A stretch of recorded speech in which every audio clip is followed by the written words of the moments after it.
नमस्कार, मैं हूं प्रदीप पासवान। आप अपनी स्क्रीन पर जो ये तस्वीर देख रहे हैं, ये है कस्बा थराली। बहुत ही खूबसूरत कस्बा है थराली। डिस्ट्रिक्ट चमोली का जो विकास खंड है थराली, आपकी स्क्रीन पर ये तस्वीर है थराली कस्बे की। लेकिन पिछले साल अगस्त में जिस तरह इस क्षेत्र में भयावह आपदा आई थी, बादल फटने की घटना एक नहीं बल्कि दो-दो दिन हुई थी।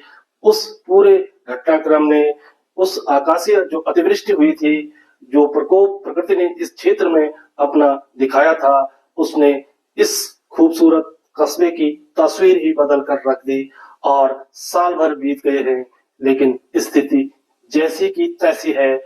ना ही आपदा के बाद जो ढांचागत स्थिति यानी सड़क एवं अन्य जिस तरह का जो लैंडस्लाइड इस क्षेत्र में हुआ था, उसकी मरम्मत हुई है। और ना ही इस क्षेत्र के जो वासिंदे थे, उनको इस बार भी जो ये बरसात का मौसम लगातार जारी है, उसमें राहत मिल पा रही है। हालात ये है कि इस थराली विकासखंड से, जो कि कई गांवों का मुख्यालय है, कई गांवों का मुख्य बाजार है, चाहे सोल क्षेत्र हो या पारथा, कुराड़, सवगाड़ा से लेकर टुनरी, चेपड़ो और आसपास के जितने भी गांव हैं, उनके जो भी वासिंदे इस मार्केट तक आते हैं, उनके लिए किस तरह की मुसीबतें इस बार आवागमन में भुगतनी पड़ रही हैं, भला इन ग्रामीणों से बेहतर और कौन समझ पाएगा।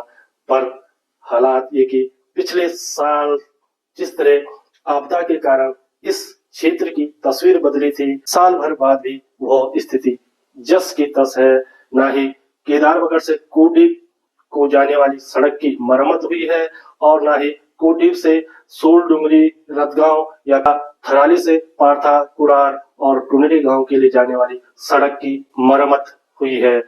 वह भी तब जबकि केंद्र सरकार से लेकर राज्य सरकार से लेकर तमाम बड़े नेता, मंत्री, अधिकारी आपदा के बाद पिछले साल इस क्षेत्र में पहुंचे थे।